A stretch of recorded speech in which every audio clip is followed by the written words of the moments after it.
connaissons tous les films d'animation, que ce soit avec les dessins animés ou encore avec les animés japonais. Nous avons presque tous déjà vu les films des grands studios d'animation américains comme Disney ou Pixar. Mais savons-nous exactement ce qu'est le film d'animation ? Savons-nous comment ces films sont-ils réalisés ? Pour le savoir, nous devons déjà connaître leurs origines. L'homme a toujours laissé derrière lui des traces du domaine de l'animation, et ce, depuis la préhistoire. Par exemple, dans la grotte Chauvet, des dessins d'animaux, parfois faits les uns à côté des autres, pouvaient potentiellement représenter leurs mouvements. L'animation a ensuite évolué au fil des siècles.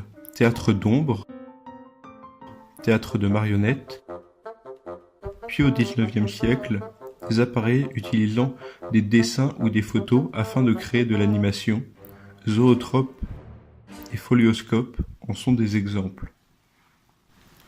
La fin du XIXe siècle apporta la naissance du cinéma, mais il a fallu attendre le début du XXe siècle, en 1906 et 1908, pour voir apparaître les premiers dessins animés sur support argentique de l'histoire du cinéma. Humorous Phases of Funny Faces et Phantasmagorie. Mais c'est seulement quelques années plus tard, avec l'industrialisation des dessins animés et l'évolution des techniques, que le film d'animation prit de l'ampleur. Félix le chat, Mickey Mouse, Popeye, Bugs Bunny. Ces personnages eurent d'ailleurs une certaine popularité chez les enfants, qui devenaient alors le public principalement visé par les studios.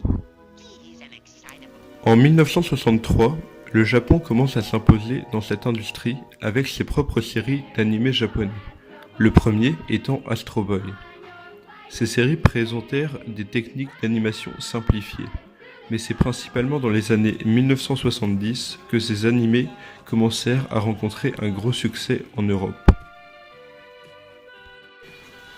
Au début des années 1970 se développait également l'animation 3D que nous connaissons plutôt bien aujourd'hui.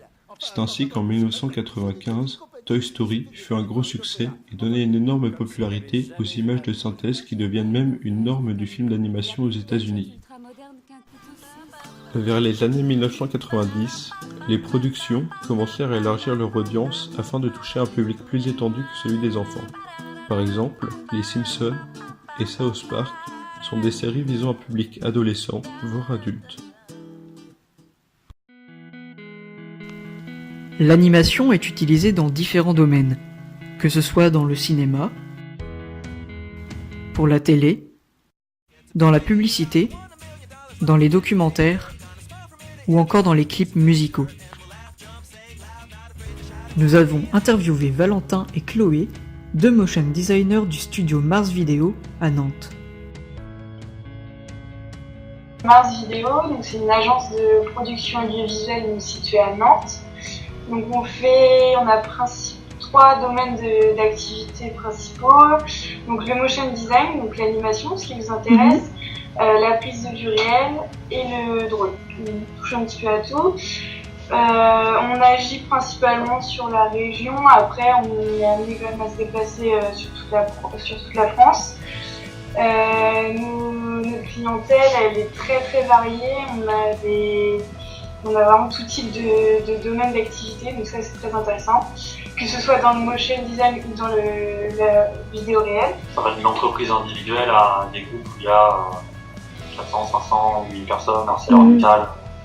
Donc on est 5. Donc Valentin et moi on fait exactement la même chose, on fait le même métier. Donc dans le domaine de l'animation, du montage vidéo aussi. Uniquement la post-production. Et on est associé avec une boîte de graphistes. L'avantage d'être associé avec cette entreprise-là, c'est qu'on travaille tous ensemble. Et sur les motion design, c'est elles qui nous font les dessins. On peut différencier un petit peu le terme de dessin animé et le terme de motion design. Le motion design, il a un but de soit de vendre quelque chose, soit de promouvoir quelque chose, soit un événement, soit c'est un but purement artistique, et c'est un délire artistique complet. Mais avec le dessin animé, on va vraiment raconter une histoire. Le motion design, clairement, on en voit à la télé, on en voit sur TF1, dans les JT et tout. Ça s'est énormément démocratisé et les gens aujourd'hui savent ce que c'est. Les journaux du 20h, maintenant, ils intègrent des animations, etc. dans leurs reportages.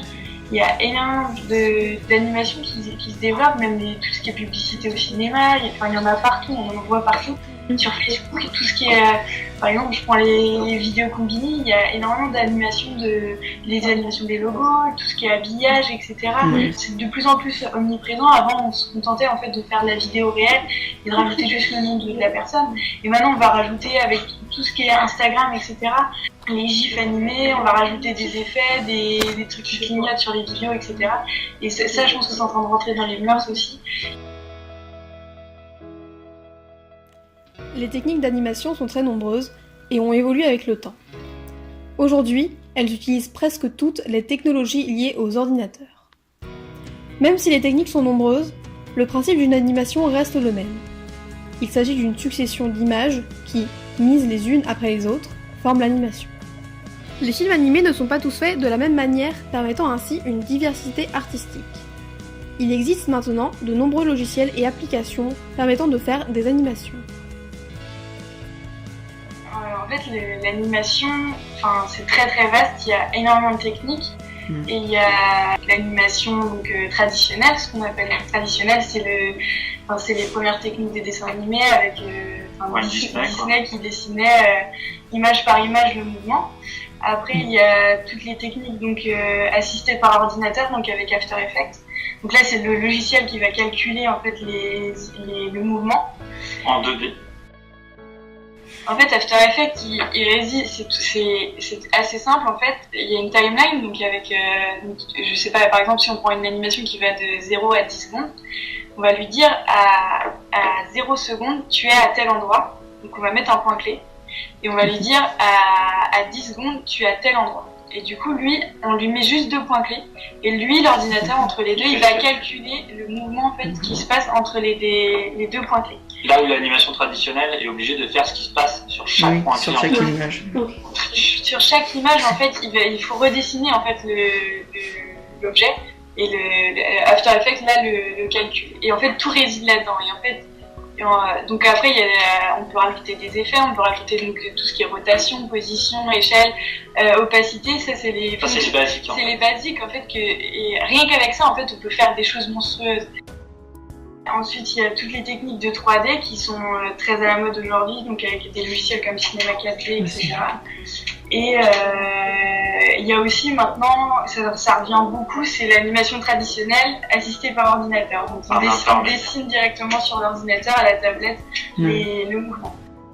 Il y a aussi le stop motion. Il y a le stop motion, je parle.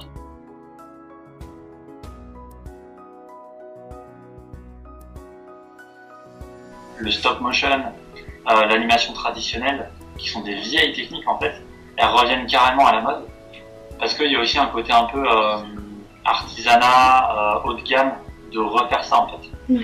Et alors que entre 2000, on va dire, et 2010, en voyant large, ça a fait carrément l'inverse. Où les techniques étaient vachement épurées, on allait sur de la technique unique, 2D à plat, tous les génériques de télé, de dessins animés, ils étaient tous faits de la même manière. C'était pas hyper intéressant. Et aujourd'hui, il y a un côté pluridisciplinaire qui est en train de carrément exploser en fait. Et nous, on fait qu'une petite partie. En fait, on fait du motion design, donc 2D, animé sur After Effects. Du coup, notre process, il utilise principalement deux logiciels, After Effects pour l'animation et Illustrator ou Photoshop, mais nous, on préfère que nos graphistes travaillent sur Illustrator pour les dessins. Aujourd'hui, on est sur des choses qui s'approchent de plus en plus de ce que pourrait être un dessin animé traditionnel. On a l'impression d'avoir vraiment tout le détail et c'est du trait qui est animé en fait. Et nous, aujourd'hui, on se dirige de plus en plus vers ça avec de l'animation de tracé. Et donc là, c'est vraiment beaucoup plus précis, c'est moins filé, on donne beaucoup plus de profondeur à l'image et c'est beaucoup plus interactif aussi par rapport à un scénario, à ce qu'on veut faire dans la mise en scène. C'est le projet moyen en motion design chez nous, il fait 1 minute 30. Mais il faut compter 1 mois et demi. 1 mois et demi, ça part de la prise contact. Donc le client nous appelle en disant voilà, j'ai un cahier des charges, il sait plus ou moins ce qu'il veut faire. on définit ensemble les grandes lignes du projet. Le problème, c'est sur le côté financier, en fait. Faire un devis pour un motion design, ça n'a rien à voir avec faire un devis pour une vidéo en image réelle. On va faire un bonhomme qui marche, mais il n'y a rien d'autre. Si peut-être un poteau, il passe à côté d'un poteau. Et pour le triple, on va pouvoir dessiner le bâtiment derrière, la ville en arrière-plan, l'avion qui passe. Et en fait, plus on va rajouter des éléments, plus on aura du dessin à faire, plus ça va coûter cher. Donc on a un vrai ratio quantité d'images et durée tarif. On décide vraiment de ça avec le client pour voir par rapport à son enveloppe budgétaire, par rapport au temps qu'il a pour le projet. Quand c'est fait, on écrit un scénario. Les scénarios, on les écrit toujours à deux avec Chloé. C'est pas parce que t'es en motion design et que t'as un but commercial, que tu veux vendre un produit, etc., que par contre on zappe la phase d'écriture. Au contraire, du coup, elle a d'autant plus d'importance puisque tu dois promouvoir un produit. Donc on définit ça ensemble, on l'envoie au client. Il nous fait, donc là on joue au ping-pong avec le client, c'est pas la meilleure partie clairement. On envoie le premier jet, il nous fait un retour dessus, donc si on a de la chance c'est validé du premier coup. Sinon on va généralement jusqu'à une version 2 ou 3. Quand ça c'est validé, on fait un storyboard pour avoir une idée de la mise en scène. Et quand ça c'est validé, on fait faire un premier visuel. Donc admettons qu'il y ait, 10 séquences dans notre motion design, on en prend au pif, peu importe lequel, on le dessine et on l'envoie au client. Et là on échange, normalement le style on l'a défini en amont aussi. Donc le style, il n'y a pas trop de surprise, mais peut-être qu'il veut que le mec qui a un pantalon rouge dans le fond, il a un pantalon bleu, qu'il soit un peu plus balèze, que la voiture soit plus une voiture de sport. Voilà, on peut rentrer un peu dans ces détails-là. Et quand ça c'est fait, après on dessine tous les autres. Et quand ils sont tous dessinés, on envoie par le groupe, pareil. Et quand le client a validé tous les visuels, là on attaque l'animation. D'ailleurs, en parlant de style, du coup, ça vous arrive parfois d'avoir des styles vraiment complètement différents en fonction des projets que vous avez On peut un peu tout avoir. Par exemple, Castel, où c'est le cycle du vin. C'était un motion, du coup, c'est un de nos plus gros motions qu'on ait fait, etc. Donc il y a énormément de détails dans les visuels, dans l'animation, etc. Il y a ce qu'on appelle la profondeur de champ, etc. avec des effets de parallaxe. Et du coup, ça c'était une animation qui était très poussée, qui t'a pris beaucoup de temps. Et puis après, il y a des choses beaucoup plus simples. Je pense à Maris par exemple pour les comptables, vous retournerez voir aussi sur le site. Et là, c'est une animation. Donc là, c'est le style qu'on appelle flat design, qui est un style qui était très à la mode il y a quelques années, il y a 3-4 ans. Il y avait Orange aussi, ils avaient fait toute une campagne, justement, ils avaient refait leur logo et tout ça, ils avaient vachement misé sur le flat design. Donc c'est des tendances, donc ça évolue et aujourd'hui c'est plus trop vrai. Et donc par exemple entre Castel et Amaris, visuellement vous pouvez voir que ça n'a rien à voir et que il y en est sur deux budgets complètement différents, deux briefs complètement différents, deux visuels complètement différents et donc ça n'a rien à voir. Avec un motion on peut vraiment faire tout, on peut partir dans tous les sens et on peut tout faire en fait, on peut faire tous les styles, on peut faire tout type d'animation, etc. Mais pour le client c'est beaucoup plus dur de se projeter en général. Les logiciels et les techniques évoluent tellement vite et tellement qu'on n'a pas l'impression de stagner.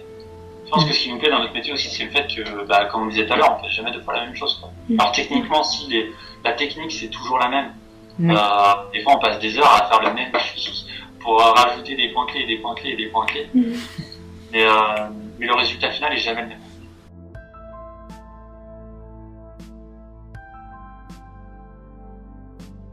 Moi, je pense que ça a vachement changé. Ouais. Jusqu'à il y a un petit peu moins de 10 ans, ouais, c'était vachement évocateur, enfant, très ludique. Et aujourd'hui, les gens voient ce qu'on est capable, mais dans le monde entier, les gens qui font de l'animation, peu importe la technique, ce qu'on est capable de faire, et de voir qu'en fait, non, il peut y avoir un côté vachement adulte, et que c'est qu'une manière de traiter un sujet. Donc, quand aujourd'hui les boîtes viennent nous voir en disant on veut du motion design, ça veut dire qu'ils pensent pas que c'est enfantin, qu'ils sont prêts à investir de l'argent dedans, parce que c'est un investissement financier. Et donc qui sont ouverts à ça et qui se sentent aussi touchés et impliqués par ça. Donc, je pense que les mentalités sur en prenant un peu large, les 10 années qui viennent de s'écouler, elles ont moins évolué. Aujourd'hui, l'animation est utilisée partout, et nous pouvons en voir de plus en plus. En quelques années, cet art a pris beaucoup d'ampleur. Avant, l'animation était utilisée à des fins artistiques et commerciales. On trouvait beaucoup de films à destination des plus jeunes. Nous connaissons tous les classiques Disney qui ont bercé notre enfance. Mais récemment, l'animation est devenue également populaire dans les milieux professionnels, et beaucoup d'entreprises l'utilisent maintenant comme un moyen de communication, car cela peut être un moyen plus simple et plus pratique afin de promouvoir certains services ou produits. Il y a également de nombreux artistes qui créent des courts-métrages à destination d'un public plus âgé qui pourra comprendre la subtilité de ces derniers. Nous pouvons aussi voir que dans de nombreux films pour jeunes, il y a des références et des blagues destinées aux adultes.